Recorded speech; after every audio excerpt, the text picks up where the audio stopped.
Antes de dar comienzo al solemne acto que hoy nos congrega aquí, me gustaría dirigirle una palabra de apoyo y solidaridad de la Academia Iberoamericana de la Rábida y con a la anuencia de todos ustedes al pueblo ucraniano en estos momentos de adversidad por la barbarie surgida de la sinrazón y sentimiento imperialista de un dirigente y el pueblo que lo sostiene. Decía Gandhi, si hay un idiota en el poder es porque quienes lo eligieron están bien representados. Putin es algo más que un idiota. Esta invasión de locura no puede justificar nunca la muerte de una sola persona, y menos la de un solo niño. Después de la adversidad en la que estamos inmersos desde el año 2020, con la COVID-19, déjenme que les diga una cosa. He entendido que nuestro bienestar, la paz, la tranquilidad, solo es posible cuando consideramos la unidad con todas las personas del mundo, sin excepción. Esta es la responsabilidad de mi generación, de nuestra generación y de las futuras generaciones. La solidaridad con los débiles, los perseguidos, los abandonados, los enfermos y los atormentados. Yo me gustaría que le dedicáramos, no voy a decir un aplauso, pero simplemente piensen ustedes en lo que están sufriendo esos niños en estos momentos. Bien, vamos a abrir la sesión del acto siguiendo el orden del día y vamos a comenzar con la solemne lectura del discurso de ingreso en la Academia Iberoamericana de la Rábida del Ilustrísimo Señor don Alberto Javier Castro Tirado.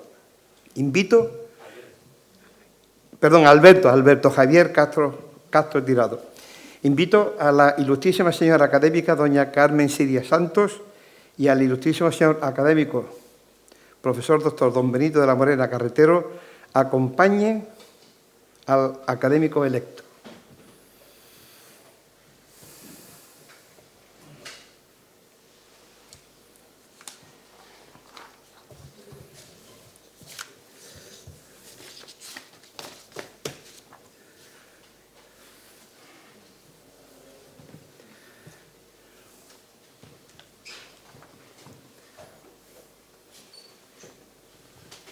Levántense los señores académicos y académicas.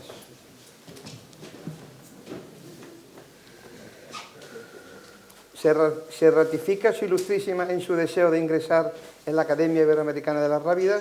Sí, me ratifico. ¿Jura o promete su ilustrísima por Dios o por su honor guardar los estatutos y trabajar por ella, defendiéndola y aportando su colaboración? Juro por Dios.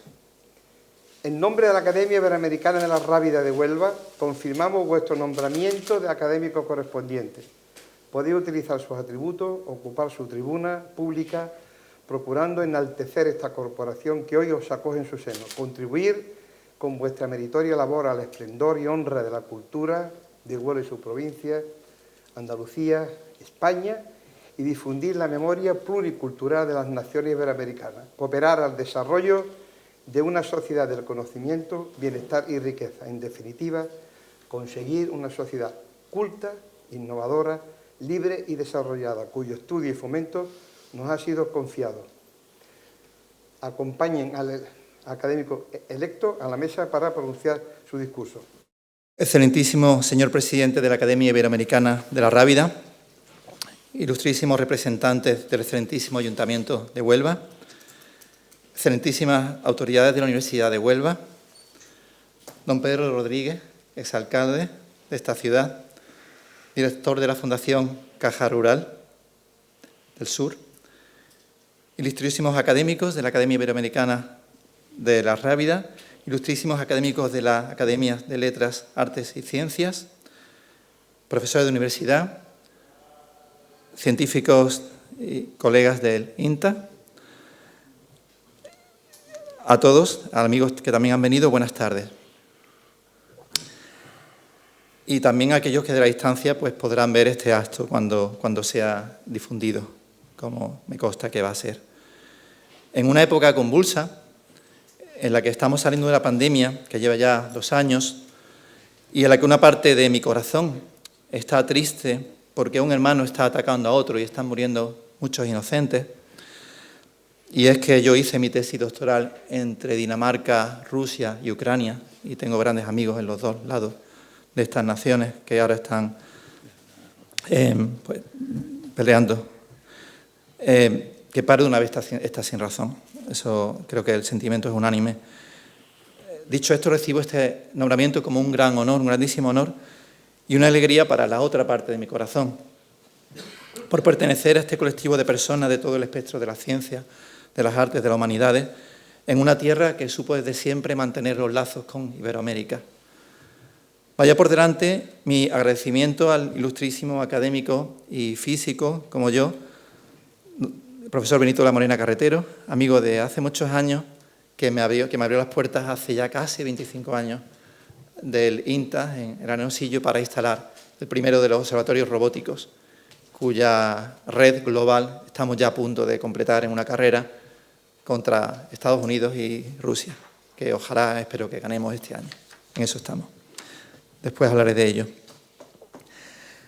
También, por supuesto, mi agradecimiento a la Academia Iberoamericana de la Rábida por haber apoyado esta petición, este nombramiento, y espero no defraudar y trabajar como así he jurado hace unos momentos. También el agradecimiento extensivo a mis padres, que por la distancia no pueden estar presentes, que son los que me inculcaron desde pequeño unos principios y valores para complementar aquellos que los agustinos en Málaga también me dieron, siguiendo la enseñanza de San Agustín. Y también mi agradecimiento especialmente a mi esposa María Eva, que ha sido un puntal durante 30 años de mi vida, y a mi hijo Javier Alberto, por supuesto, por tantas horas robadas a ellos mirando el pasado. Porque miramos el pasado cuando vemos las estrellas, cuando estudio las estrellas, y también el pasado en los archivos y legajos, que también es otra de mis aficiones y mis investigaciones. A colación de esto último, quiero decir que a finales del siglo XV, pocos años después de que Colón partiera del puerto de Palos para descubrir el Nuevo Mundo, decenas de familias onubenses partieron de aquí hacia Málaga. Concretamente, y no quiero olvidarme, pero se lo leo, de la Sierra de Huelva, de Fregenal y de Aracena, por un lado, a Archidona, la población malagueña que otrora fue la capital de la Cora de la Raya, es muy importante en la época nazarí Archidona, y cuando se tomó en 1462 por el duque de Osuna, Pedro Girón, pasaron a repoblarla junto con otros de tierras castellanas y demás. Eso por un lado. Y por otro lado, también de la referida Aracena y de Cumbre de San Bartolomeo y Cumbres Mayores, Encinasoles y Oliva, se instalaron en otra población malagueña que se llama Álora. Pues tanto de Archidona como de Álora, según mis investigaciones y mi árbol genealógico, yo entronco con estos onubenses, con lo cual hace 17 generaciones atrás, pues estos onubenses fueron a estas tierras malagueñas y de algún modo puedo tener y tengo sangre onubense y es por eso un doble motivo el estar aquí y formar parte de la academia. Así que, como he dicho antes, por este doble motivo académico por un lado y por otro, por cuestiones personal, profesionales por otro, pues es un grandísimo honor ingresar en esta academia. Creo que soy el primer astrónomo que en ella ingresa, con lo cual, digamos, también pues, espero poder aportar mi granito de arena en ese aspecto. La astronomía se enclava entre las ciencias más antiguas de la humanidad, como todos saben, y trata del estudio sistemático y riguroso de los astros del cielo a través del método científico. A buen seguro que los primeros cazadores recolectores que se asentaron en la vega de Antequera, en la provincia de Málaga, pues también quedaron fascinados de las maravillas del cielo y de algún modo pues establecieron vínculos que iban más allá de la simple contemplación de la esfera celeste. Y luego, digamos, también se usó como instrumento para poder guiarnos, establecer calendario, etcétera, ¿no? Como decía, después del esquema de la conferencia que voy a dar, como decía el gran filósofo y humanista rumano Mircea Eliade, la mera contemplación de la bóveda celeste provoca en la conciencia primitiva una experiencia religiosa. Yo creo que cualquiera que haya visto el cielo estrellado, lejos de las poblaciones donde hay tantísima contaminación lumínica, no se puede quedar sino maravillado y de algún modo atisbar lo pequeñez del ser humano, ¿no?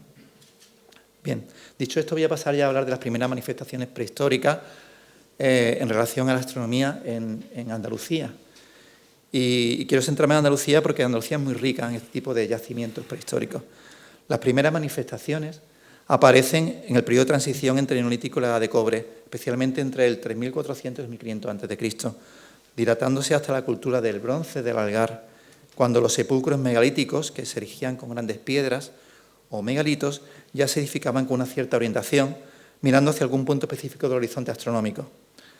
Sus orientaciones generalmente pueden englobarse en dos categorías. Una, en la salida del sol en el solsticio de verano, que es cuando el sol sale más al norte por el horizonte, o también la dirección en el mediodía solar, que es cuando nos indica, como todos saben, el sur, exactamente. Los tres tipos de tumbas que se hallan en Andalucía son los de cámara cuadrangular, los megalíticos y los de falsa cúpula. A la primera clase de cámara cuadrangular pertenece el dolmen de Viera en Antequera y que parece tener una orientación al orto solar por donde sale el sol en los equinoccios de primavera y otoño. También en Antequera se encuentra la famosísima tumba megalítica llamada Cueva de Menga, que es una de las más importantes de España e incluso de Europa. Aunque las tumbas megalíticas generalmente apuntaban al orto solar o lunar, por donde sale el sol a la luna, en este caso concreto, la Cueva de Menga se construyó con una dirección intencionada hacia un accidente geográfico que hay allí en la comarca de Antequera, muy imponente, que se llama, y lo habrán visto muchas veces cuando han ido a lo mejor a Granada, por la 92, que se llama la Peña de los Enamorados. Y aquí aparece un chiquito que está hecho un hombrecito hoy en día, pues hace ya bastantes años. Bien, los sepulcros del tercer tipo reciben el nombre griego de zolos y suelen tener una orientación preferencial al sol naciente, como ocurre con la mayoría de los sepulcros de los Millares en Almería, también un yacimiento muy rico. Pero en Huelva, aquí tenemos el dolmen de la Zarcita, que está en Santa Bárbara de Casa, y el mayor de todos los zolos encontrados en España es el tercer gran monumento funerario hallado también en la Afora de Antequera, que se llama la Cueva del Romeral, que está orientado en este caso hacia el Torcal de Antequera, y que, como saben todos, en 2016 el conjunto del dolmen de Viera y de Menga, junto con el Tolos del Romeral y la Peña de los Enamorados, se nombraron Patrimonio de la Humanidad. Entonces, pues es un enclave magnífico que tenemos aquí en Andalucía. Ahora, como no podía ser de otra manera, debo hablar algo sobre la astronomía en la América Antigua, porque la razón también de ser de esta academia, estrechando lazos con Iberoamérica. Hace al menos 15.000 años que llegó el ser humano a América, posiblemente, como saben casi todos, a través del estrecho de Bering, en uno de los periodos glaciares, cuando se podía andar desde Asia hasta lo que es Alaska, aunque hay también otras teorías de que pudo haber llegado de la Polinesia, en barca o incluso desde lo que es la Antártida a través de Tierra de Fuego, cuando la distancia que había era mucho menor que ahora. En cualquier caso, las altas culturas precolombinas surgieron en Mesoamérica, parte de Centroamérica, en Sudamérica, y de norte a sur, tal como se figura ahí, pues podemos nombrar a los mexicas, que se conocen como aztecas en la historiografía, a los mixtecas, conforme bajamos, toltecas, mayas, y ya chichas e incas en lo que es la zona de Perú. Desde tiempos ancestrales, el culto a la observación meticulosa del cielo quedó reservado a los sacerdotes astrónomos, de gran prestigio e influencia en la sociedad de estas culturas, al intermediar de algún modo entre el cielo y los hombres. Otra manera de culto hacia las deidades fue la edificación de estructuras arquitectónicas orientadas también a diversos eventos astronómicos. Ahí tenemos el disco solar. El sol era, digamos, el objeto de mayor veneración, pues representado con una forma humana en uno de los códices que se conserva, no se conserva mucho, porque se perdió mucho cuando llegaron los europeos. En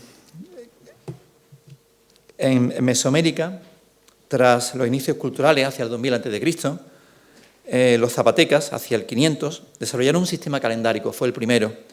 Y más tarde los mexicas y los mayas también usaron calendarios astronómicos. Uno que era ritual de 260 días, que llamaban Tonoalpuali, que significa en náhuatl, la lengua de ellos, cuenta de los signos, y otro civil, que era solar, o Siupuali, que era la cuenta de los años cada 365, como nosotros. Y cada 52 años coincidían ambos calendarios y entonces hacía una fiesta muy especial y única por entonces. Como he dicho antes, el culto solar fue el preponderante, mucho más que el de la luna y de todos los eventos asociados.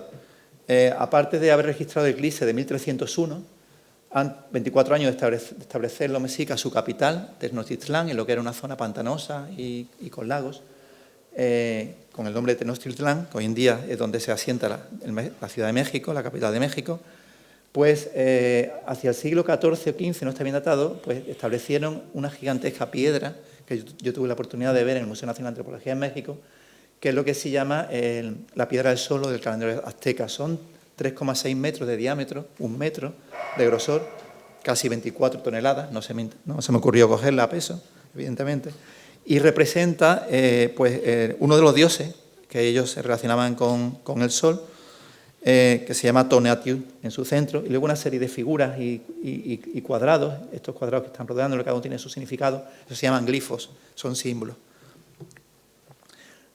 Asimismo, el movimiento también aparente del sol también se llegó a recoger. En los pocos códices que, como he dicho antes, se conservaron, hay registros de eclipses, como el eclipse de los mayas del siglo XV, que se muestra ahí a la derecha, o del dios solar Tonatiuh, que es el que salía ante la piedra del sol, ofreciendo un corazón al mismo sol en su templo. En esta cultura, el sacrificio humano era bastante usual, y lo que hacían cuando sacrificaban al pobrecito de turno, pues le extraían el corazón y lo ofrecían a su diosa. El movimiento aparente del sol también sirvió de base para rituales, y en toda la Tierra, en las poblaciones que estén ubicadas entre el trópico de Cáncer y el trópico de Capricornio, no como nosotros que estamos por encima del trópico de Cáncer, existen 2 días al año en los cuales el sol pasa por el cenit del lugar. Y eso lo advirtieron las culturas de inmediato, porque cuando el sol pasa justo por el cenit del lugar, no se producen sombras por efectos geométricos. Entonces, claro, eso para estas culturas era muy impactante, que de repente las sombras de todos los objetos desaparecieran, esos 2 días al año, durante unos minutos solo, que es lo que solo está por el cenit, claro. Entonces ellos usaron eso para construir unas cámaras subterráneas, o cámaras astronómicas también, de algún modo, en los cuales esos 2 días al año los rayos del sol entraban directamente, como se ve en el croquis de la izquierda o en la fotografía de la derecha, una fotografía real, entraba justo por la vertical e iluminaba, pues en algunos casos, una estela que tenían allí, que tenía una simbología de adoración a la deidad de turno, ¿no? Entonces, digamos, eso también estaba muy establecido entre esa cultura. Las culturas mesoamericanas, a diferencia de los orientales, se dice que estaban aponientados, porque realmente el norte no era la referencia para orientarse, sino más bien era pues el poniente. Por cierto, que en tierras castellanas, a mí me hizo mucha gracia cuando fui por ahí de viaje y pregunté ¿dónde está tal sitio? Y me dijeron, pues le voy a dar norte. Eso yo nunca lo había escuchado en Andalucía. Y en mi tierra hay una expresión que no sé si se dice aquí en Huelva, que estás ennortado. ¿Se dice aquí eso? ¿Sí? Es como diciendo, estás un poco en babia y tal, ¿no? Pero en fin. Bueno, hecho este inciso, el planeta Venus también era, digamos, bastante preeminente, porque es el objeto más brillante del cielo, después del Sol y después de la luna llena. De hecho, ahora, antes del amanecer, hacia el este, está en su brillo máximo, justo estos días, con lo cual llama muchísimo la atención. El planeta Venus, pues también pues fue bastante venerado, y ahí en la izquierda pues se ve pues como un sacerdote ataviado como un águila, con plumas y demás, porque eso era una de las vestimentas más usuales, estaba rindiéndole pleitesía. Y a la derecha también vieron los cometas, pues lógicamente los más brillantes se ven, y ellos también descubrieron y registraron en su dibujo el cometa de Moctezuma en 1516, y por supuesto también el Halley en uno de sus pasos. Los signos zodiacales, ellos tenían 13 constelaciones, porque rápidamente se dieron cuenta pues que el Sol, la Luna y los planetas iban atravesando constelaciones en el cielo, hasta un total de 13, ellos identificaron, no tienen nada que ver con las constelaciones actuales, pero digamos, la denominaron con una serie de nombres y también representaron con glifos, como he comentado antes, esos símbolos representaron, y ahí he puesto 3 como ejemplo, el sol que está a la izquierda, en el centro, el sol es este de aquí arriba. Esto es el yin, que llaman ellos como una especie de el sol en el centro y 4 rayos.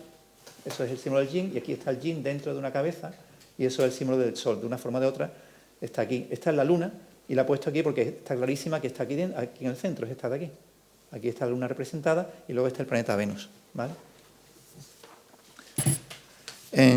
Los templos astronómicos pues también son muy, muy relevantes. ¿Por qué? Porque pues ellos, como he dicho antes, utilizaban, digamos, los puntos por los cuales salía el sol, tanto en el solsticio de invierno como el de verano, y aquí hay un exponente muy preclaro en el cual uno de estos templos, concretamente el grupo E del Observatorio de la Ciudad Maya de Uazactún, en Guatemala, había una base, digamos, desde el cual ellos podían mirar, y había 3 templos alineados. En verano, ellos sabían que desde aquí, del lugar de observación, si miraban hacia este templo, el sol salía por ahí, el 21 de junio. En los equinoccios de primavera y de otoño, el 21 de marzo y el 21 de septiembre, pues el sol salía justo por el templo del centro. Y el 21 de diciembre, cuando el sol está en el solsticio de invierno, pues salía por este otro lado, ¿no? Entonces, digamos, tenían esa perspectiva para poder orientarse y pues también ver cómo iba evolucionando el año. Y otros ejemplos notables de templos son la pirámide del Sol en Teotihuacán, de la más antigua, luego el Observatorio del Caracol, un observatorio astronómico de los más antiguos, con la pirámide de Chichén Itzá al fondo, y luego no pueden faltar pues en Machu Picchu, en Perú, tanto el Intihuatana, que era un observatorio solar, y el Torreón de Machu Picchu también, de donde observaban pues los astros. Doy un salto en el tiempo y vamos a hablar de Al-Ándalus, que pasó, estamos en Andalucía, aunque Al-Ándalus era mucho más que Andalucía, como todos saben ustedes. Los musulmanes, en horas sucesivas, van llegando a la península después de que Tarik cruce el estrecho de Gibraltar en el año 711, y no son hombres de ciencia. Pues no, eran guerreros y gente pues que iba o esperaba progresar de algún modo. Tenían solo conocimiento rudimentario de astronomía, y no todo, lógicamente. Hasta muy entrado el siglo VIII no comenzaron los árabes ya el estudio científico de la astronomía. O sea, llevaban ya unas cuantas decenas de años aquí, y con el reinado de Abdel-Rahman I se establece el primer contacto entre los españoles y la cultura islámica oriental. Abdel-Rahman II, ya en el siglo IX, introdujo las primeras tablas astronómicas y logró que en Córdoba fuera el centro intelectual de Occidente al nivel de Damasco y de Bagdad. Córdoba, Damasco y Bagdad. Y a partir de ese siglo IX se encuentran las primeras traducciones de las obras de los clásicos, entre ellos los 400.000 volúmenes que Alacant II reunió en la ciudad de Córdoba. Posteriormente, destacar la figura de Ibn Firnas. Él nació en Ronda, hacia el año 800, y mereció el título de Hakim al-Andalus, que se traduce por el sabio del Andalus, por la variedad de conocimientos que aportó, introduciendo las tablas astronómicas de Shin-Hind, el método astronómico de la India, una esfera armilar, que es un instrumento astronómico para determinar la posición de los cuerpos celestes, y una especie de bóveda casera en la que proyectaba la posición de los planetas, que podría considerarse como el primer planetario de la historia. Estamos hablando del siglo IX. Los astrónomos de la época recogieron numerosas observaciones de cometas y estrellas fugaces, y también los eclipses solares, como el de Sol de 903, que se vio en Córdoba, y de 912, que se vio en Almería.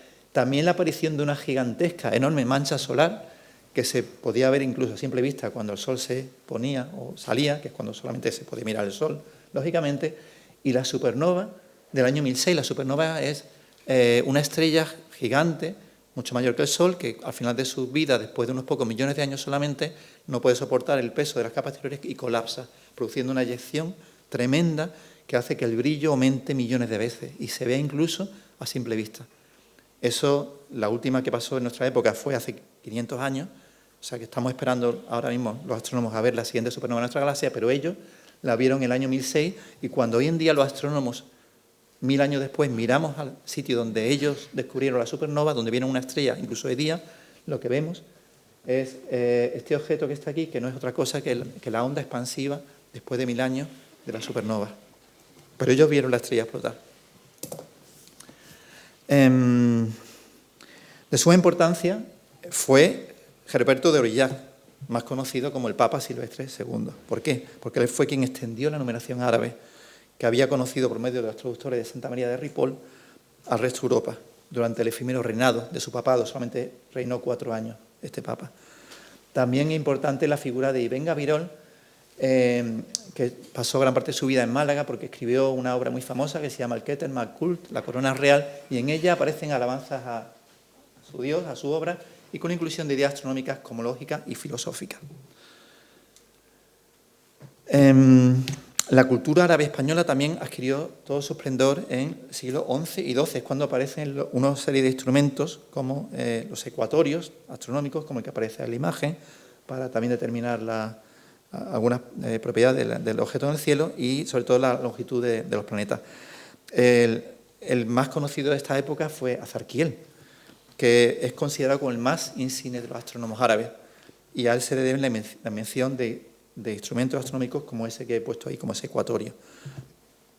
Ibn Tufail, que es quien aparece aquí, fue pionero de la revolución antiptolemaica, que estaba enraizada en la enseñanza de Aristóteles, y desechó pues, una serie de figuras geométricas, epiciclos, excéntricas, que realmente eran para explicar el movimiento de los planetas. Y de él dijo su discípulo, Alpetragio, en su teoría de los planetas, que Ibn Tufail había encontrado una teoría sobre el movimiento que deducía sus movimientos, su trayectoria, mediante principios distintos a los de Ptolomeo, pero que podían ser de ese modo verificadas las posiciones de los objetos en el cielo. El protegido de Ibn Tufail era Averroes, quien probablemente es el científico andalusí que más ha influido en el pensamiento de Occidente. La influencia de este astrónomo se cree que es tal que incluso ha llegado a la literatura europea, porque el Robinson Crusoe de Daniel Defoe y el Emilio de Rousseau parecen beber de una obra que escribió él, que se llamaba El filósofo autodidacta, en el cual narra la evolución científica, filosófica y mística de un niño que crece solo en una isla. Ya a mediados del siglo XIII, algunos astrónomos árabes pasarían al servicio del rey Alfonso X el Sabio, que hizo importantísimas aportaciones a la ciencia gracias al impulso que cogió de la Escuela de Traductores de Toledo. Y la prueba de ello son los libros del saber de la astronomía, que son 16 libros recopilados en un par de años y en el cual uno de ellos, digamos, es realmente un tratado de astronomía que tratan de instrumentos y también de distintos tipos de relojes, etc. Y en el siglo XIV ya, en el año 1336, creo que es importante saber que los seguidores de Al-Sahili fundan la madraza. La madraza eran las escuelas árabes. En el año 1336 fue la primera madraza que se hizo en Andalucía, que yo sepa, junto a la Mezquita Mayor, donde hoy está la Catedral de Santa María de la Encarnación de Málaga. Es la primera que existía en Al-Ándalus, pero no tenía un carácter institucional. La primera que tuvo un carácter institucional fue la madraza de Granada, que fue fundada 13 años más tarde. Y esa realmente, la madraza granadina, fue el germen de la Universidad de Granada, que fundó Carlos V en 1526. La segunda Andalucía, porque Sevilla se adelantó en 1505, que es la más antigua, la de Sevilla, de Andalucía. Abajo es la imagen de la madraza de Granada de la actualidad. Es una de las joyas que tiene Granada al lado de la capilla real, donde están los sepulcros de los reyes católicos en Granada. Vámonos a la Edad Moderna. Vamos a hablar de astronomía. En la Edad Moderna, por la importancia de la navegación y en esta tierra fundamental, el interés por la astronomía perduró entre los siglos XVI y XVII. Sin ir más lejos, en Boguer tenemos la figura de Juan Ladrillero, que se embarcó y fue un cosmógrafo famosísimo del siglo XVI. Él y otros muchos palermos se enrolaban para la expedición ultramarina y lógicamente se formaban en astronomía. Pero la expulsión de los árabes y judíos, sobre todo a raíz de la rebelión de los moriscos en 1569 y la posterior expulsión en 1610, pues rompió la tradición de su estudio. Se crea realmente un vacío, agrandado por las dificultades socioeconómicas, la guerra interna y el desprecio de las autoridades para el estudio de las ciencias en general. Pero, dada la importancia de la navegación para, digamos, seguir orientándose y proseguir los viajes de ultramar, pues este interés por la astronomía se siguió manteniendo en el tiempo, menos mal. No es hasta un siglo después, ya en mediados del siglo XVIII, cuando asistimos a la creación del primero de los grandes observatorios españoles, concretamente el Real Observatorio de San Fernando, en la vecina provincia de Cádiz, en 1653, que hoy es la sede del Real Instituto y Observatorio de la Armada, que es la que nos da, como todos saben, la hora oficial a España. Allí tienen un reloj y ellos son los que controlan el tiempo en España. Merece la pena la visita si no la han hecho. Fue gracias a Jorge Juan, el gran marinero, Jorge Juan y Santaella. Le seguiría el Real Observatorio de Madrid, que también se puede ver en el Parque de Retiro, lo habrán visto paseando por el Retiro. Fue fundado en 1790, lo eligió Carlos IV y fue pues, también Jorge Juan quien lo impulsó. Es importante también traer a colación que un poquitos años antes, en 1676, se aprobó el primer plan de estudio en la Universidad de Granada en matemáticas y en física experimental, que son las bases de la astronomía. Si se revisan algunos estudios históricos sobre expediciones a América en tiempos de la Ilustración, por ejemplo la de la Nueva España de Martín de Sensé en la segunda mitad del siglo XVIII, o la de Malespina por todo el Pacífico a final de ese siglo, se puede comprobar a través del inventario de los objetos embarcados, bien en el puerto de Cádiz o en el puerto de Sevilla, que iban rumbo a América, que la mayor parte del instrumental era comprado de fuera, mayormente de Francia. Entonces, esa es una dependencia que, por desgracia, hemos seguido teniendo. Y creo que seguimos todavía en parte, pero quizá ya empezó ahí el origen. Salto a la edad contemporánea. Creo que es importante saber que en 1857 la ley Moyano crea las primeras facultades de ciencia como tales, mediados del siglo XIX en España. Y también que el 22 de diciembre del año 1870 tuvo lugar un importantísimo eclipse de sol total que pasó por el sur de España. Y eso concitó que muchos científicos, no solo de España, sino de otros países, vinieran al sur, concretamente a Jerez de la Frontera. No sé si porque había buen vino ya, por entonces, pero el caso es que decidieron hacer las observaciones ahí. Por ir, probablemente. Ahí está una litografía del eclipse. En Granada, tras una ardua recuperación, en 1902 se funda el Observatorio de Cartuja, que es muy importante, por lo que después contaré. Es el primero de los nuevos observatorios que surgen en el siglo XX y lo crea la Compañía de Jesús, los jesuitas, de gran tradición de investigación científica. Fue iniciativa del padre Juan de la Cruz, Granero, y el desencadenante fue el viaje que realizó el padre Granero, junto con otros dos jesuitas, para observar el eclipse de sol del 28 de mayo del año 1900 que atravesó España por la parte central de este a oeste, a la altura de Madrid. Presentaron los resultados en una conferencia científica 2 semanas después, y en esa conferencia el padre Antonio Osborne, que también era jesuita, quedó entusiasmado y hasta tal punto que cogió, Osborne, ya saben, apellido de Jerez, pues familia lógicamente acomodada, pues cogió parte de la herencia legítima de su madre y lo puso para crear el Observatorio de Cartuja. Ayudó a su congregación, a la Compañía de Jesús, con dinero propio para fundar el Observatorio de Cartuja. Que era la viuda condesa de Osborne, claro. Los eclipses de sol, tuvimos, digamos, un periodo bastante importante de eclipses visibles aquí, en la península ibérica, y en el 1905 se vio un eclipse de sol en el norte del país. Siempre hablo de eclipses totales, no eclipses parciales. Eclipses totales son los más difíciles de ver. De hecho, yo no he visto, aquí desde que yo nací, no ha habido ningún total en España todavía. Y en el del año 1912 no llegó a ser total porque ocurrió en enero, y en enero, digamos, el sol está un pelín más cerca, a pesar de que uno puede parecer que está más lejos porque hace más frío, pero no, en enero el sol está más cerca, con lo cual es un poco más grande. Entonces la luna en enero, cuando se pone delante del sol, no produce un eclipse total, sino produce un eclipse anular, porque la luna, el diámetro aparente de la luna es más pequeño que el del sol. Entonces se ve un eclipse anular. Eso sí hubo uno. Nosotros lo vimos en Altea hace ya unos 10 años así, pero son también raros. Pues en el año 12 hubo uno anular y ese se vio aquí en Huelva. Se vio aquí en Huelva y yo estoy seguro que todos lo saben porque todos han leído, Platero y yo, el capítulo 4, donde Juan Ramón le cuenta del eclipse a Platero. Y todos, o muchos de nosotros, hemos leído capítulo cada noche a nuestros hijos para que se durmieran. ¿Verdad, Javier? Bueno, pues ahí está.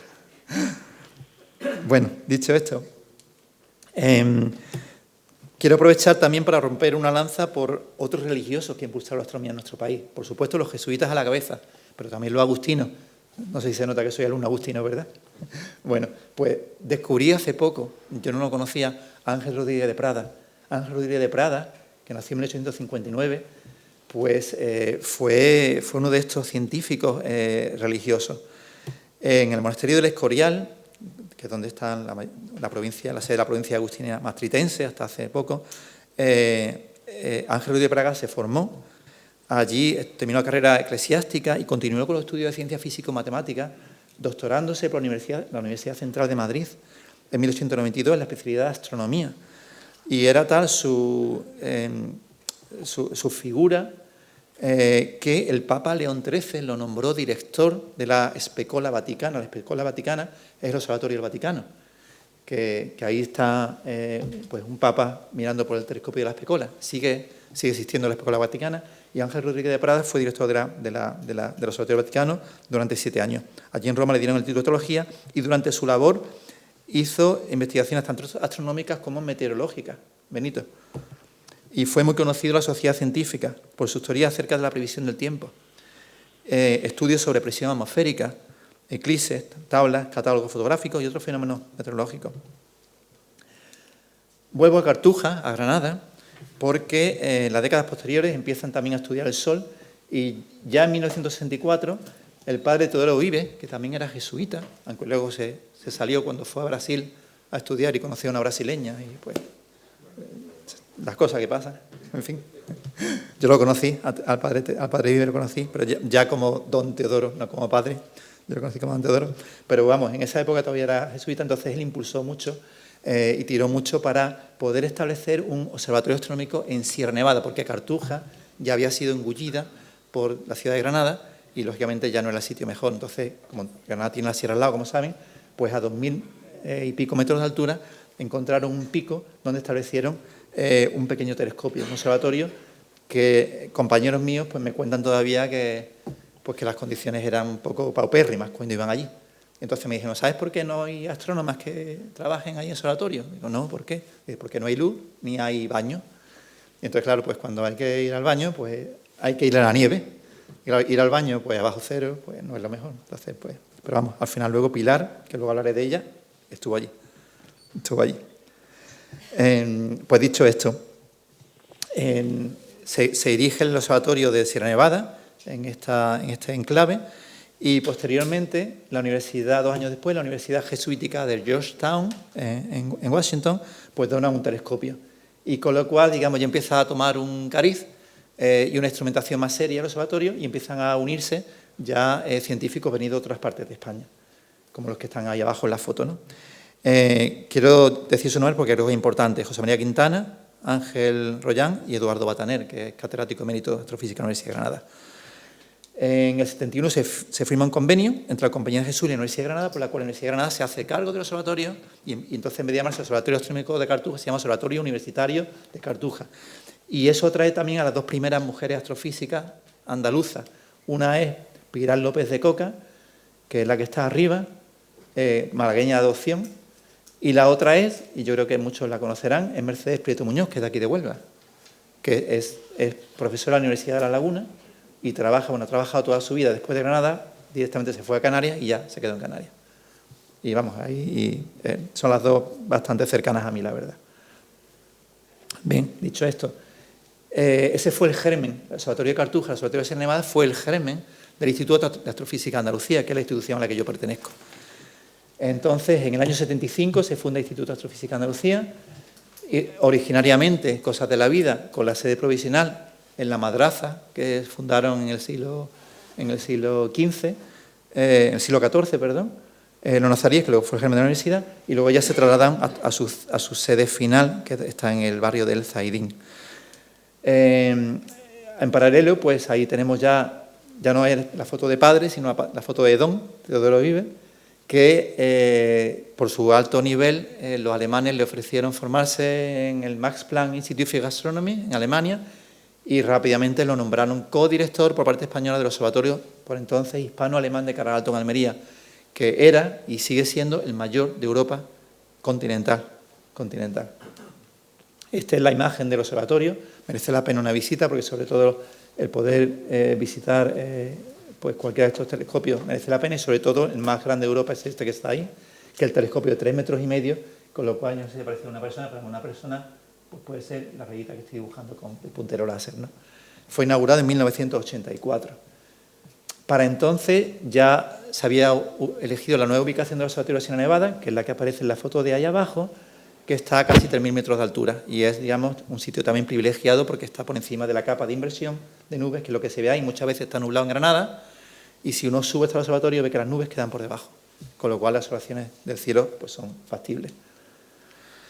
Voy a hablar ya pues del Instituto de Astrofísica de Andalucía, dar unos pocos apuntes solamente. El Instituto de Astrofísica de Andalucía es uno de los centros, de los 134 centros que pertenece al Consejo Superior de Investigación Científica. Es el centro de referencia de la astrofísica del Consejo, como lo llamamos, el Consejo.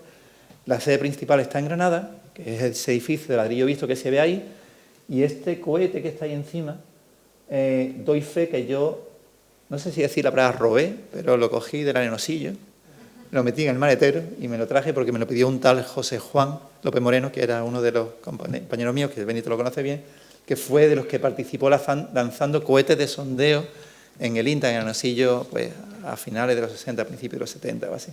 ¿Puedo asegurarte que fue donado? ¿Fue donado? Vale, gracias. Me has quitado un peso de encima. Me has quitado un peso de encima.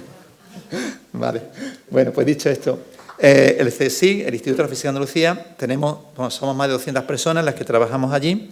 Tenemos 4 departamentos, una unidad de desarrollo instrumental y una unidad de comunicación de la ciencia, que es muy importante hoy en día, como saben. Aparte, se gestionan los observatorios de Sierra Nevada y el observatorio de Cara Alto que hablaba antes. El Instituto de Astrofísica de Andalucía pues, tiene acceso en tierra a las mayores instalaciones, como el Gran Telescopio Canarias, que es el mayor del mundo. España tiene el mayor telescopio del mundo. Parece mentira, pero es verdad. Es verdad. Por poco tiempo, nos quedan 5 años así hasta que nos quitan el récord, pero ahora mismo podemos decir y sacar pecho que tenemos el mayor telescopio del mundo en el óptico. Y también puede hacer otra serie de telescopios, ¿no? Pero también tenemos acceso a instrumentos a telescopios, a instrumentación en el espacio, desde misiones que estudian el Sol, misiones que se han lanzado para Marte, misiones que se han lanzado para visitar Júpiter, etcétera, etcétera, etcétera. Y, lógicamente, también tengo que hablar y dar unas pinceladas del Centro de Experimentación de Arenosillo, del INTA. Porque es mi segunda casa. De hecho, yo fui INTA. Antes de ser del CSIC, fui INTA primero. Como ya, creo que no hace falta que lo presente, pero vamos, solamente quizá para Javier, que quizá no conoce mucho el INTA, pero algo sí, y alguno más. Se fundó en 1966. Pues estaba en un sitio en el entorno natural de Doñana, al lado de la playa de Castilla, muy cerca del Parador de Mazagón, y realmente es un centro puntero porque pues, tiene bastantes aplicaciones y bastantes usos, tanto científicos como de prueba de tecnología. Ahora hablaré de ello. Las principales líneas de actividad pues, son las que se muestran en investigación de energía renovable. Aquí tenemos unos amigos y amigas de allí. Investigación atmosférica. Se colabora con las Fuerzas Armadas y con unidades militares de otros países para prestarle apoyos con el análisis trayectográfico de misiles. Se experimentan con vehículos aéreos tripulados. Es más fácil decir drones, ¿verdad?, que todo eso. Homologación y certificación para las Fuerzas Armadas, tanto de España como de otros países. Campañas de globos transmediterráneos, eso ya se hacía antes, ahora ya no. Y también se hacían antes los lanzamientos de cohetes sondeos, como el que mostraba en la imagen anterior, ¿no? Y concretamente voy a también dar unas pinceladas de lo que se hace en la estación de sondeo atmosférico, porque allí donde tenemos pues nuestro primer telescopio robótico, la estación de sondeo atmosférico, de la cual Benito tiene gran parte de haberla consolidado y ser un referente mundial, como es hoy en día, en el panorama internacional. Se estudian aerosoles, se estudia la ionosfera, se estudia el ozono estratosférico y radiación solar, gases traza, efecto invernadero, por supuesto su relación con la meteorología, y también hay campañas de intercomparación de instrumentación, la cual vienen equipos de todo el mundo para calibrar sus instrumentos en la azotea de la estación. Y, por supuesto, como he dicho antes, pues tenemos nuestros sensores de astronomía óptica de gran campo, que Tomás, que está por ahí, empezó a usar hace ya 20 años, más de 20 años, Dios mío, ¿cómo pasa el tiempo? en el campo de esta red global, BOTES que se llama, que es de la que ya me queda por hablar. La red global BOTES, que ese es yo no sé si es mi sueño, pero uno de mis sueños que estoy a punto de cumplir, Dios quiera que me permita hacerlo, fue establecer en el año 98, que fue cuando empecé, una red de telescopios robóticos por todo el planeta. Entonces, la primera estación, bueno, esto es fruto de una colaboración, como no puede ser de otra manera, con muchas instituciones, lógicamente, españolas, y empezando por el INTA primero, por la Universidad de Huelva, luego sino en la Universidad de Málaga, y bueno, y el CSIC, pues también, lógicamente, porque si estoy en el CSIC tengo que nombrar al CSIC, porque realmente hay que dar acceso a lo que es César. Y luego todas estas instituciones son extranjeras, ¿no? Lógicamente, porque cuando vamos a un país tenemos que establecer un acuerdo de colaboración con ellos. Pues la primera estación es la que establecimos en el año 98. No me dejaron ponerla en Sierra Nevada, paradojas de la vida, y entonces vine aquí a Benito casi a llorarle. Benito, por favor, ¿qué hago? Y Benito me abrió las puertas y me dijo, pues esta es tu casa, y le tomé la palabra y ya llevamos 24 años. 24 años, qué barbaridad. En fin, entonces ahí fue la primera estación. Esta es la imagen del año 2000 de los habitáculos robotizados donde tenemos los telescopios, cómo han ido evolucionando los telescopios. En el año 2004 hicimos la primera reunión de astrofísica en robótica a nivel nacional. Es muy importante, ¿por qué? Porque esa fue la que abrió las puertas a la siguiente serie de reuniones que ya no fueron nacionales, sino fueron internacionales. En el año 2009 hicimos el primer Congreso Mundial de Astrofísica Robótica y desde entonces, 2009, cada 2 años, lo hemos venido celebrando ininterrumpidamente. Es el Congreso de Referencia Mundial de Astrofísica Robótica. Se hace en Andalucía y de las 6 ediciones que hemos hecho, 5 ha sido en Málaga y la de 2017 fue aquí en Huelva. Y tocaba este año pasado, 2021, pero la puñetera pandemia no nos ha dejado, claro. Así que habrá que esperar al 2023. Entonces, a la estación de Huelva, la primera, le siguió la de Málaga, 3 años después, y en Málaga ya cambiamos el tipo de instrumentación y pusimos un telescopio del doble de diámetro que el que tenemos aquí en Huelva. Huelva está más bien optimizado para lo que llamamos nosotros astronomía de gran campo, o sea, tomamos imágenes de grandes zonas de cielo o incluso de todo el cielo, que lo que hacemos aquí en Huelva es detectar cada minuto si hay algo nuevo que pasa por el cielo, y si lo detectamos, mandamos este telescopio de Málaga o el que tenemos aquí en Huelva y en otro minuto está apuntando para ver lo que es. Esa facilidad ahora mismo no la tienen, que yo sepa, ningún otro observatorio del planeta. El poder, digamos, detectar algo y apuntar otra cosa en tiempo real. Y eso lo estamos haciendo nosotros. Y en 2001 nos instalamos en Málaga un telescopio, que es el que se muestra en la imagen, el más rápido en su clase para apuntar de una parte a otra del cielo, y esa configuración es la que hemos replicado en el resto del planeta. Ese telescopio lo instalamos en 2008 y en 2009 nos fuimos a Nueva Zelanda. A Nueva Zelanda instalamos lo mismo allí. En el 2012 instalamos lo mismo en China. Fue la primera instalación robótica en China. Fue tan sonado que incluso hasta hay un programa de informe semanal en el que salgo yo con el telescopio de China detrás hablando y tal, ¿no? ¿Todavía existe informe semanal? Sí, ¿verdad? Sí, existe, creo que sí. En el 2015 instalamos en México y con ella completamos la red a nivel del hemisferio norte. Estas son las noticias que debe salir en un telediario. España ha completado la red robótica en el hemisferio norte antes que ningún país, pero no salen, porque hay otras cosas que, bueno, en fin, no hace falta que diga aquí que es lo que vende más en este país. Pan y circo, ya saben. Y ¿qué se descubre? ¿Cuáles son los objetivos de esta red global? Pues el objetivo científico principal son unos estallidos de rayos gamma que ocurren en el universo una vez al día. Y una vez al día lo que estamos viendo es que hay una estrella que explota y que durante esos minutos en los cuales vemos la explosión, si tuviéramos unas gafas para ponernos y viéramos rayos gamma, veríamos cómo el cielo en minutos se hace de día y luego se apaga. Durante unos minutos, en algún remoto punto del universo, una vez al día, explota una estrella muy masiva, mucho más grande que el Sol, que produce un cataclismo enorme, son los cataclismos más grandes que ocurren en el universo.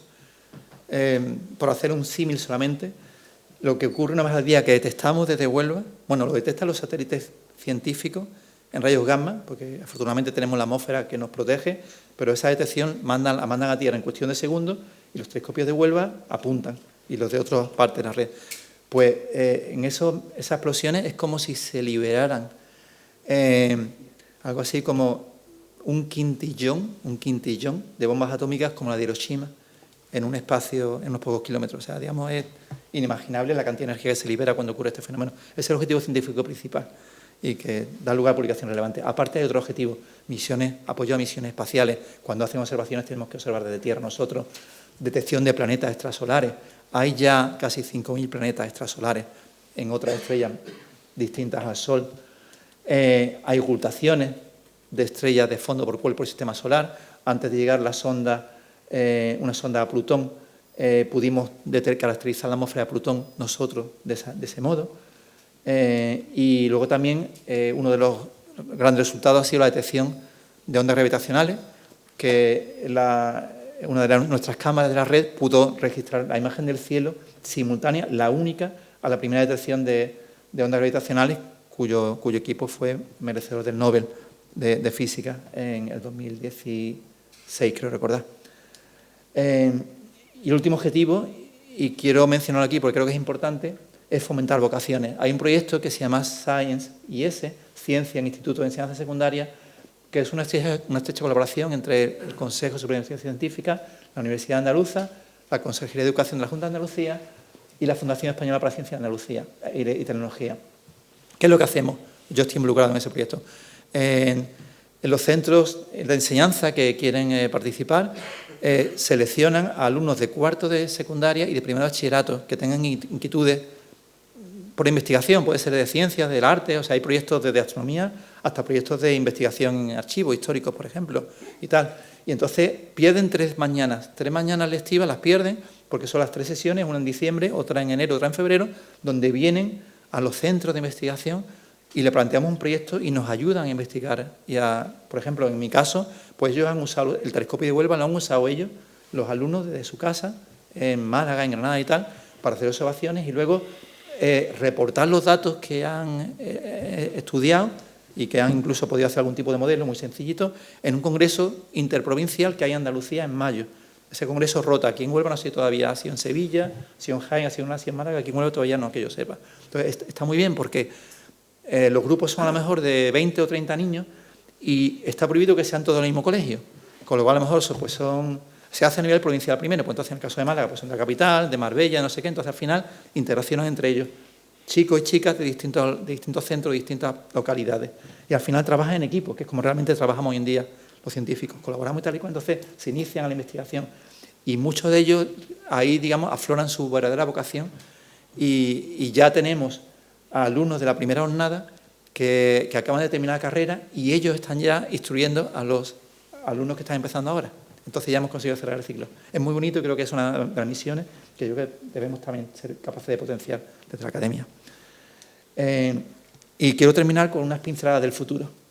A mí me gusta echar la imaginación al vuelo e intentar ver si puedo acertar o no, ¿no? Entonces, el futuro, me refiero astronómicamente hablando. Bueno, astronómicamente hablando, por lo que a este académico respecta, hay 2 hitos que a corto plazo yo quiero hacer.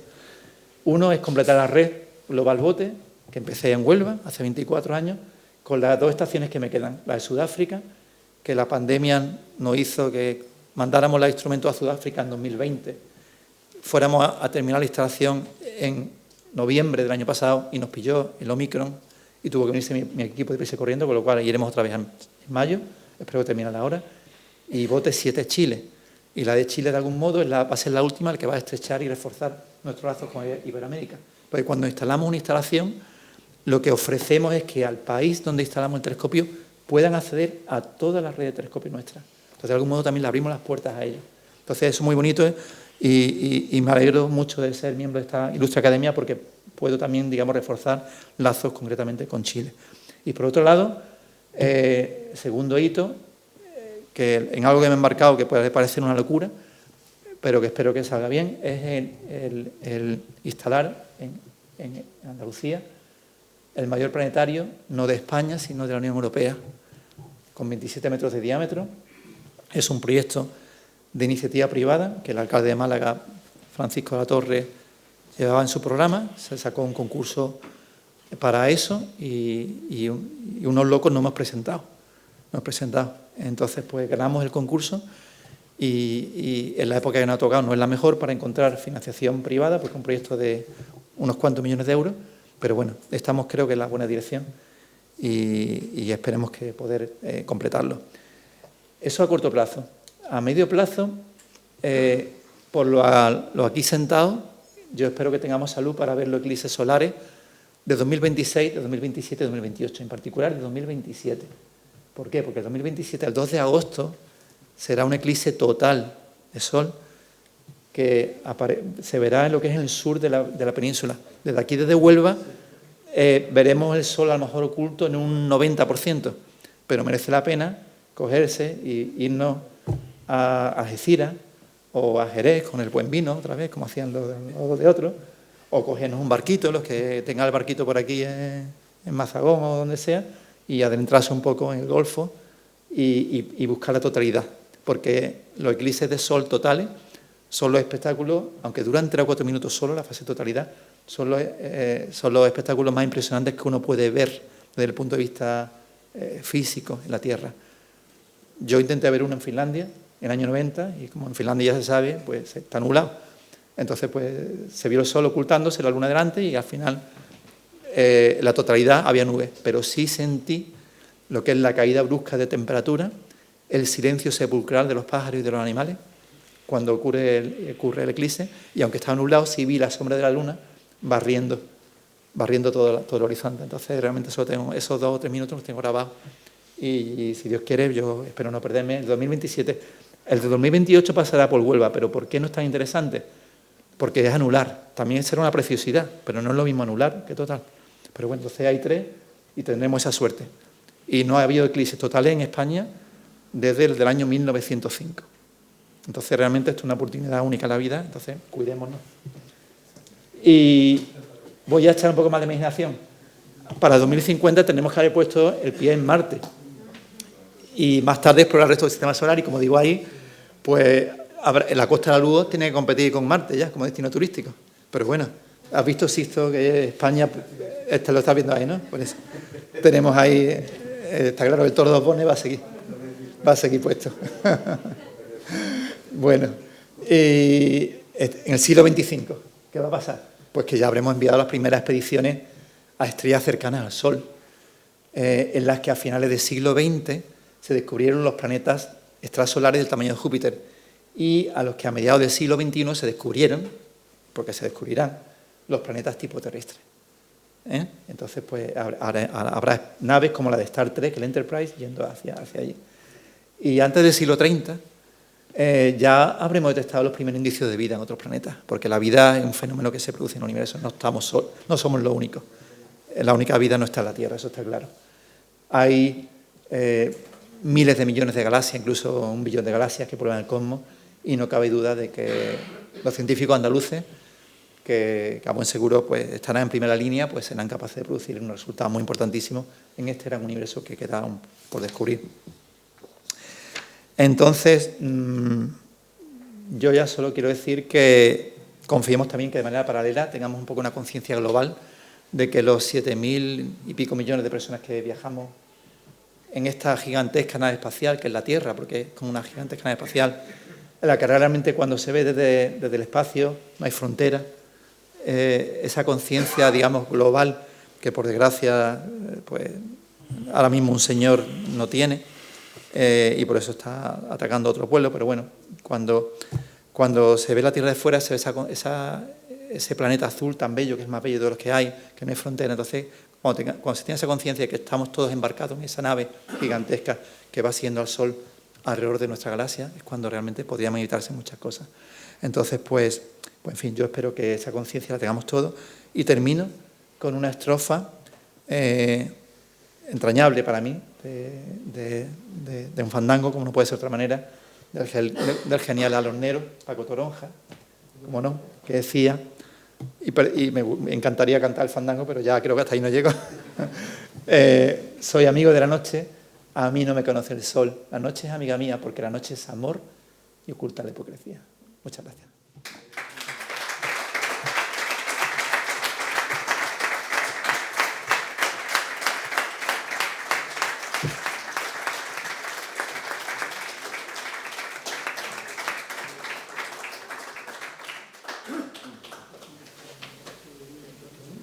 Muchísimas gracias. Su al estado el ilustrísimo señor académico don Benito de la Morena Carretero para dar la cumplida contestación al discurso de ingreso.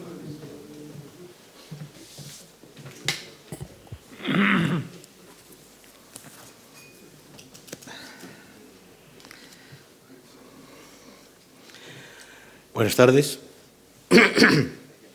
En primer lugar, desearía sumarme al sentimiento de repulsa expresado por nuestro presidente, don Sisto Romero, sobre la invasión de Rusia en Ucrania.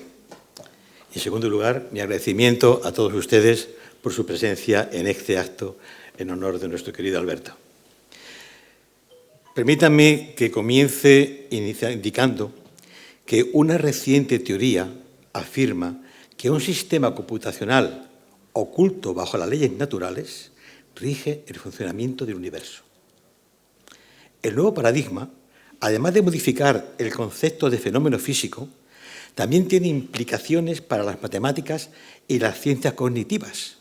Y esto nos lo indica Sergio de Miguel Tomé en su artículo El universo es un sistema computacional, publicado en la revista Universe, donde afirma que la informática teórica en el marco matemático es necesario para adentrarse en la descripción del mundo. Pero para llegar a ese tipo de enunciados, de muy difícil comprensión para la mayoría de los mortales, ha sido preciso atravesar numerosas y complejas barreras que los dogmas sociales del momento mantenían como inviolables.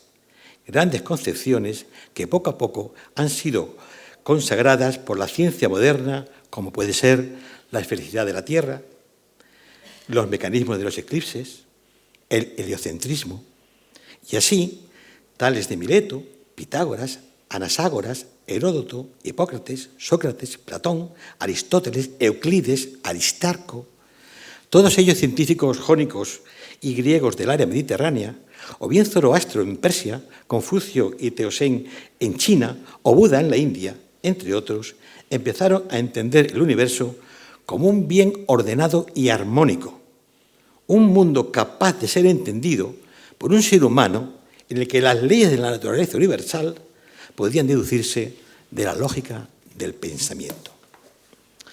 Pero sería en 1543 cuando el clérigo polaco Nicolau Copérnico propuso la representación heliocéntrica del sistema solar.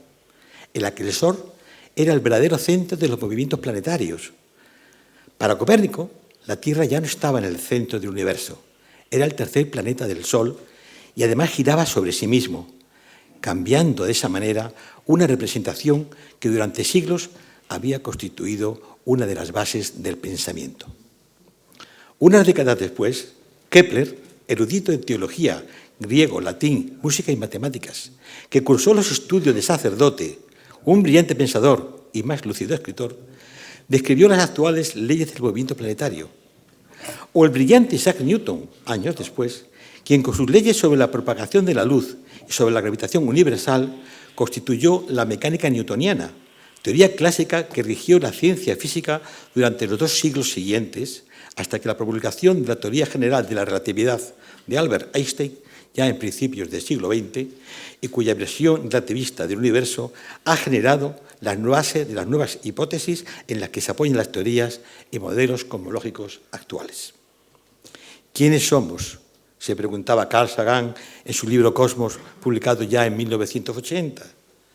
¿Quiénes somos cuando descubrimos que vivimos en un planeta insignificante, de una estrella ordinaria, perdida entre 2 brazos espirales de una galaxia en las afueras, y que es un miembro de un cúmulo poco poblado de galaxias arrinconadas en algún punto perdido del universo, y las que hay muchas más galaxias que personas? Y es que, como decía el sumo pontífice Pío XII, muchas personas buscamos ese feliz y sublime encuentro a través de la contemplación del cosmos entre el espíritu humano y el espíritu creador. Y bajo esa sintonía personal, filosófica, hace apenas 25 años, un joven ilusionado tocó la puerta de mi hogar profesional, la estación de sondeos atmosféricos El Arenosillo, que el INTA dispone en Mazagón, en Huelva, para ofrecernos un extraordinario regalo: el primer observatorio astronómico robótico ubicado en España, BUTES 1, permitiéndome así compartir una de las emociones de su vida creativa en un sector en el que yo también tenía total adicción y cuyo objetivo era seguir profundizando en los confines del universo. Y así empezó este bello romance de amistad y ciencia que hoy se amplía con esta propuesta de ingreso como académico de número en la Academia Iberoamericana de la Rábida.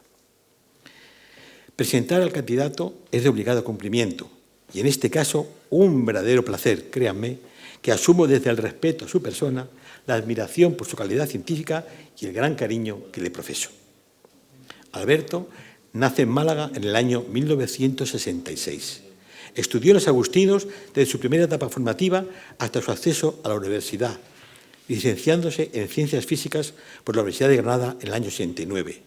Y a partir de ahí comienza su periplo internacional, cuyo final, como hemos podido ver, no se vislumbra todavía. En el año 94 obtiene el doctorado de Astrofísica y Cosmología por la Universidad de Copenhague, trabajando dentro del Instituto Espacial de Dinamarca en el proyecto de rayos X WATCH a bordo del satélite ruso Granat, habiendo pasado varios meses durante su etapa predoctoral en la Unión Soviética primero y en Rusia y Ucrania posteriormente. Curiosa coincidencia, considerando lo que hoy está ocurriendo. También en el año 94 se incorpora al Instituto Nacional de Técnica Aeroespacial y en el 2001 ingresa como científico titular en el Consejo Superior de Investigaciones Científicas, alcanzando la escala de profesores de investigación en el año 2012. Y ya, como investigador principal del proyecto BOTES, continuó su periplo iniciado en el año 98 en el INTA, en nuestra estación de sondeos, para crear una nueva estación en Málaga, el BOTES 2, en el año 2001, posteriormente extender la red a otros países como el BOTES 3 en Nueva Zelanda, año 2009, BOTES 4 en China, 2012, BOTES 5, México, 2015, y la pretensión de que desde este año 22 y el 23 poder completar su red de estaciones con la BOTES 6 en Sudáfrica y la BOTES 7 en Chile, habiendo así ultimado el objetivo que inició en Huelva, que era ofrecer a la sociedad científica la primera red global de telescopios robóticos desplegadas en los 5 continentes en una noble competición con grandes y poderosos rivales rusos y americanos. Entre sus logros científicos se deberían destacar los siguientes. Descubrimiento en el año 92 del microcuasar galáctico y agujero negro más masivo de nuestra galaxia, el GRS 1915.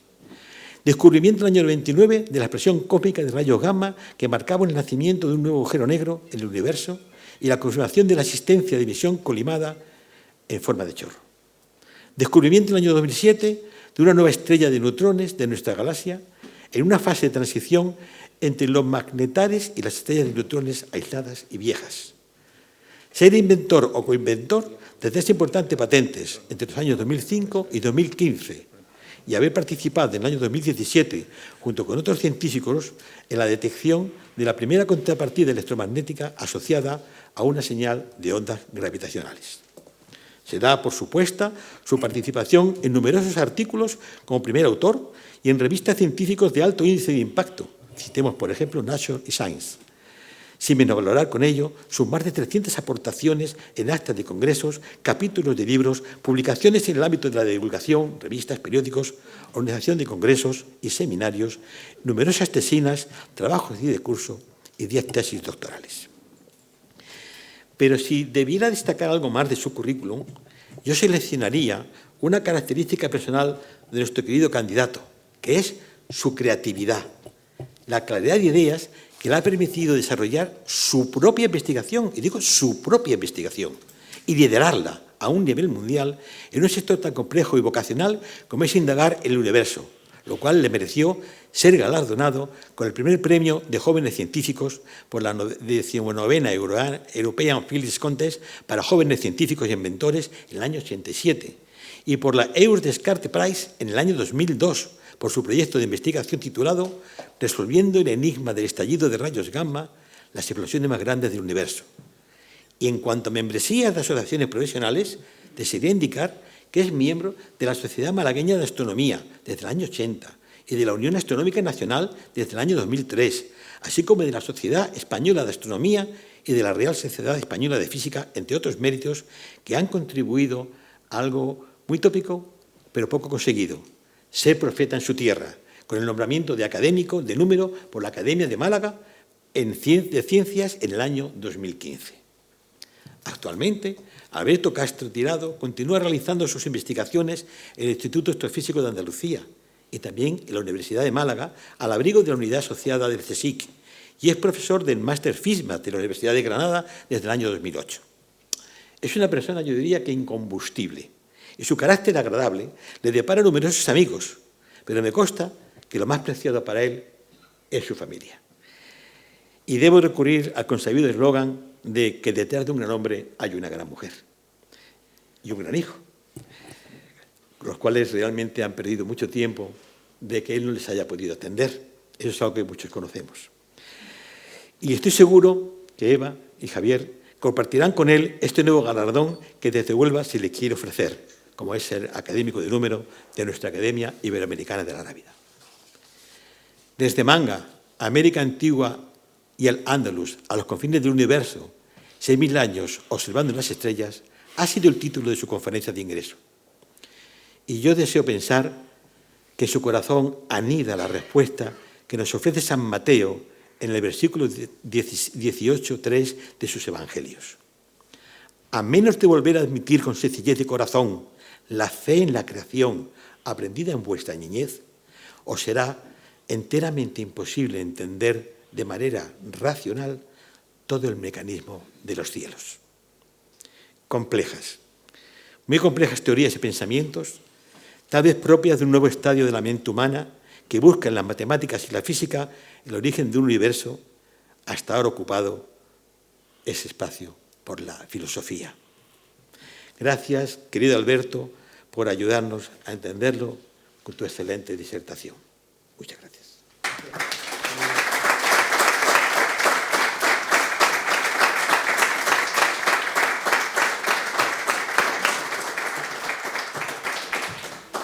Bien, muchas gracias, Elito.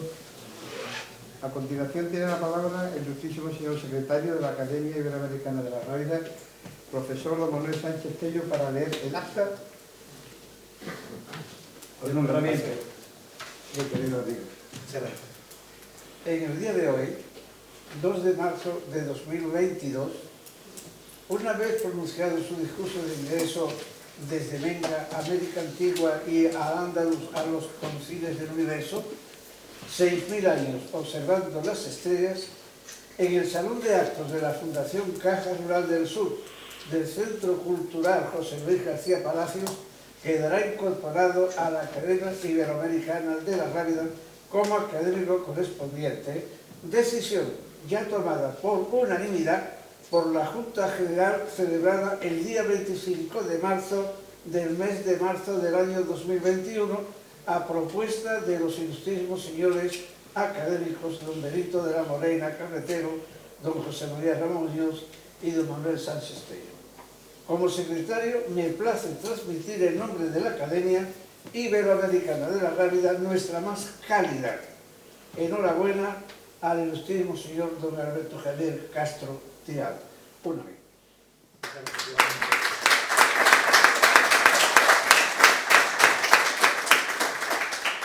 Bien, muchas gracias. Levántense los señores académicos y académicas. Suba al estrado el ilustrísimo señor académico don Alberto Javier Castro Tirado para la imposición de la medalla y la entrega del diploma.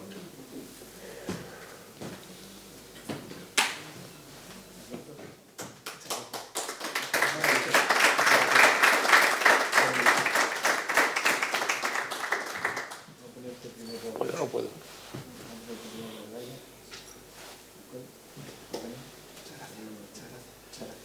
Y a ver, aquí se va a poner...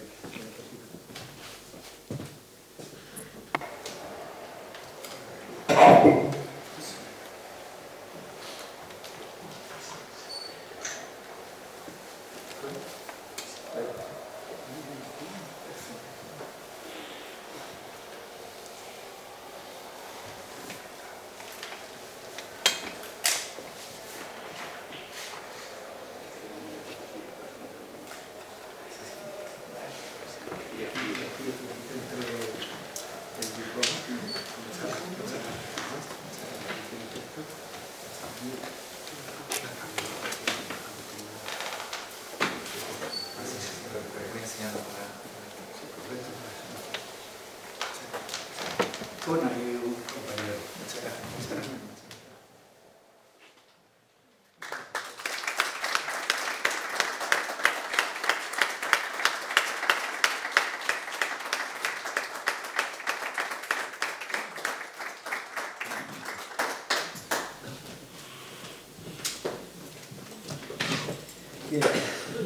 Bien, para finalizar, permítanme unas palabras que se hace con todo el cariño del mundo cuando siempre tenemos el honor y la dicha de tener un nuevo académico en la Academia Iberoamericana de la Radio.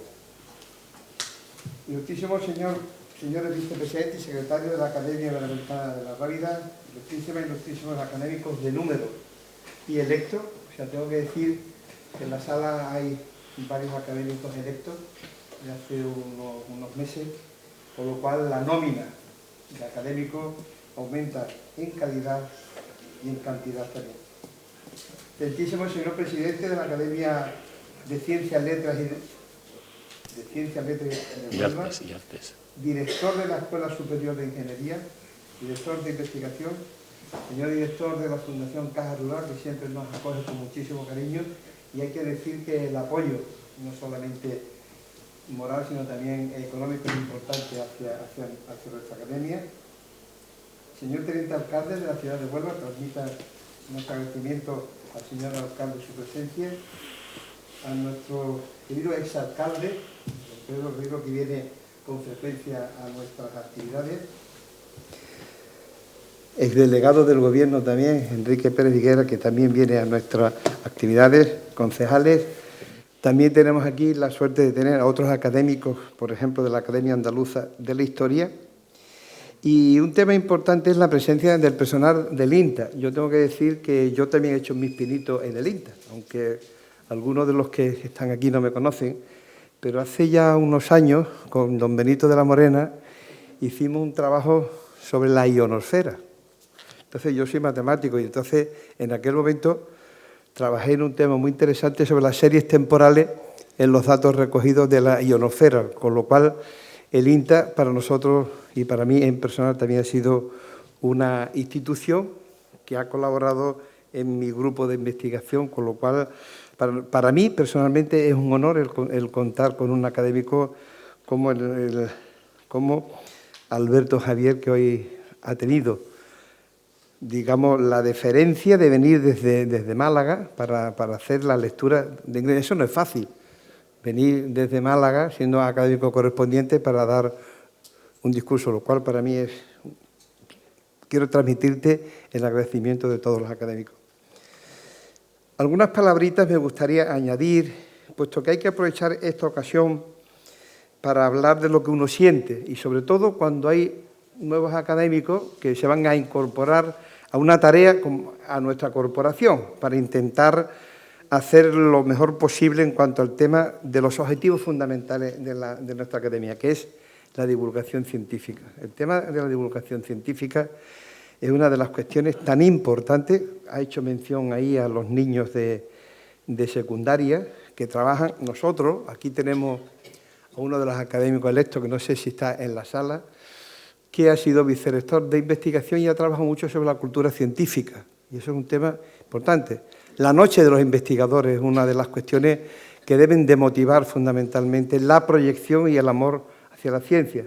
O sea, Robin Dunbar decía que hay mucho miedo a la ciencia. Y ese miedo a la ciencia, la única manera que podemos hacerlo es colaborar humildemente desde las academias. En situaciones excepcionales debemos dar respuestas excepcionales. En los contratiempos, en los infortunios, sobre todo es donde conocemos todos nuestros recursos, para hacer uso de ellos. Las dificultades están destinadas a despertarnos y a no desalentarnos. Yo siempre hablo de que hay que indignarse frente a la sumisión. Y esa es una manera de estar vivo, como se está probando con la situación actual de Ucrania. La prueba de ello es que hoy es un gran día para la academia. Y por ello quiero que mis primeras palabras sean de felicitación al ilustrísimo señor don Alberto Javier Castro Tirado por su magnífico discurso de ingreso. Es un verdadero lujo tener un astrónomo en nuestra academia. Poco tengo que decir que no se haya dicho ya. Con su intervención autorizada ha dejado patente el importante papel en la evolución de la historia de la humanidad, como es la astrofísica y cosmología. Por un lado, la astrofísica, que busca la explicación de los fenómenos observados a escala cósmica a través de la historia de la física, y por otro, el término cosmología, que se utilizó por primera vez en 1731 el filósofo Christian Wolff, y nos muestra que el estudio científico del universo tiene una larga historia que involucra lo que se dan a llamar las ciencias duras, como son la física, la astronomía, las matemáticas. Pero no olvidemos también, por otro lado, la filosofía e incluso el esoterismo y la religión. Muchas gracias, querido Alberto. Permítame que me retrotraiga durante unos segundos al 22 de noviembre de 2001.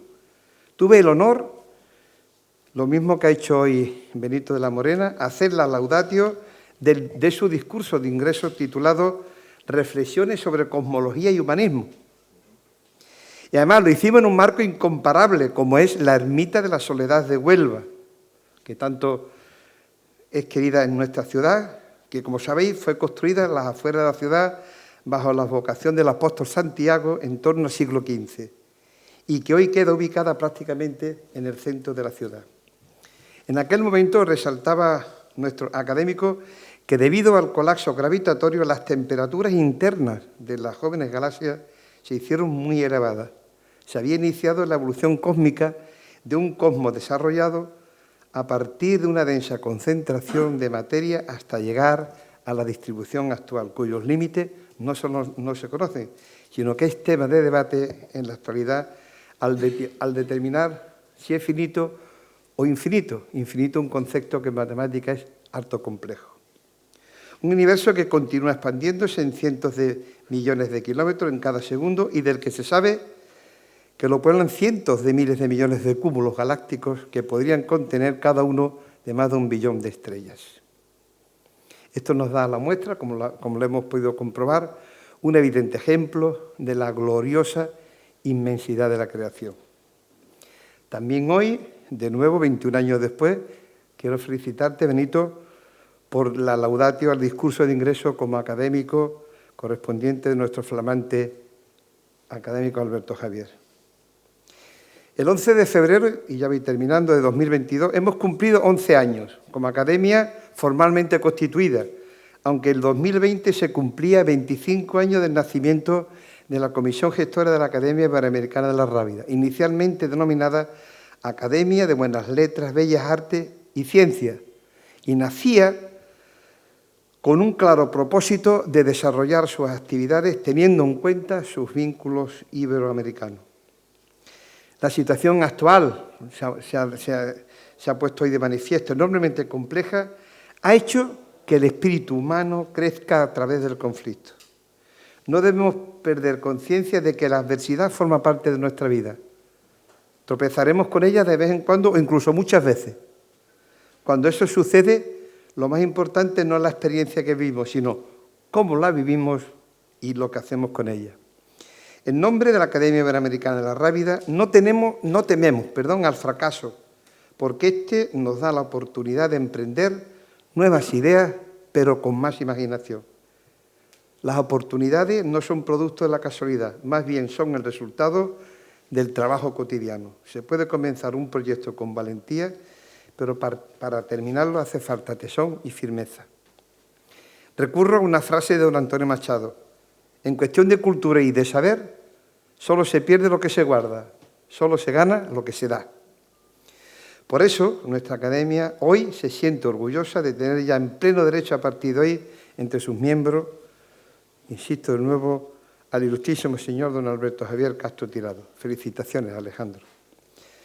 Y ya para finalizar, final, dado que este acto se está grabando para su ulterior difusión vía redes sociales, como por ejemplo YouTube y Twitter, no quisiera dejar de agradecer y saludar a nuestros académicos de Iberoamérica, de Israel, en particular a los académicos Georgina Flores y Gustavo Villanueva, académicos de número académico correspondiente en México.